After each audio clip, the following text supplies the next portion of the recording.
आप ये खबरें सुन रहे हैं कि चीन के 300 से 400 सैनिकों ने 9 दिसंबर की रात अरुणाचल प्रदेश के तवांग सेक्टर में घुसपैठ की कोशिश की, जिसके बाद भारतीय जवानों ने चीनी सैनिकों की धज्जियां उड़ा दी।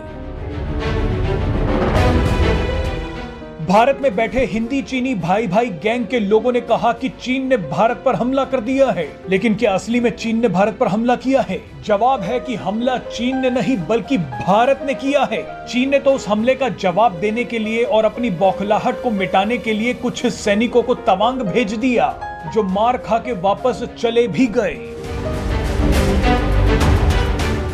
दरअसल हाल ही में भारत ने चीन के खिलाफ एक इतना बड़ा कदम उठाया है जिसका अंदाजा ज्यादातर भारत के लोगों को नहीं है।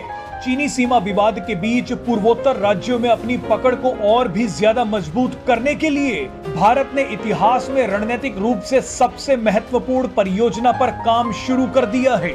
इसे भारत की अब तक की सबसे कठिन परियोजना भी कहा जा सकता है। ये परियोजना है अरुणाचल फ्रंटियर हाईवे। भारत की ये परियोजना ही चीन के ऊपर एक बड़ा हमला है। इसी परियोजना से घबराए चीन ने तवांग में ये बचकानी हरकत की है।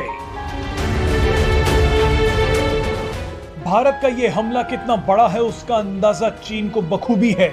आप ये जानकर हैरान हो जाएंगे कि इस परियोजना के तहत अरुणाचल प्रदेश से सटी LAC यानी लाइन ऑफ एक्चुअल कंट्रोल पूरी तरह से हाईवे से जुड़ जाएगी। आसान भाषा में कहें तो भारत का ये हाईवे चीनी सीमा के साथ पैरेलल चलेगा। इस परियोजना के तहत भारत 2000 किलोमीटर लंबी सड़क बना रहा है। अब आपको बताते हैं कि भारत को ये बड़ा प्रोजेक्ट शुरू क्यों करना पड़ा। दरअसल अरुणाचल से सटी LAC पर भारत को हमेशा से दो दिक्कतों का सामना करना पड़ा है। पहला ये कि चीन अपनी भौगोलिक स्थिति के चलते यहाँ आसानी से घुसपैठ कर सकता है, और दूसरा ये कि भारत को अपनी भौगोलिक स्थिति के चलते यहाँ पेट्रोलिंग करने में दिक्कत आती है।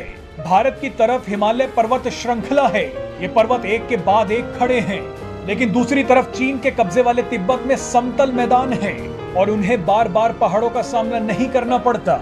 भारत की तरफ से देखें तो एक पहाड़ खत्म होते ही दूसरा पहाड़ शुरू हो जाता है।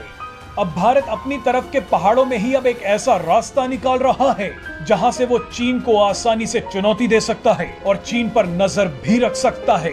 भारत का ये रणनीतिक हाईवे भूटान से सटे अरुणाचल प्रदेश के मागो से शुरू होकर म्यांमार की सीमा के पास विजयनगर में खत्म होता है। ये हाईवे तवांग, अपर सुबनसिरी, टूटिंग, मेचुका, अपर सियांग, देबांग वैली, देसाली, चागलगाम, किबीथू और डोंग से होकर गुजरती है। ये सभी इलाके LAC के पास हैं। इस हाईवे के पूरे होते ही सेना, टैंक, भारी हथियार और आधुनिक उपकरण मिनटों में चीनी सीमा पर खड़े हो जाएंगे। सेना की तैनाती से संबंधित समस्याओं का समाधान हो जाएगा।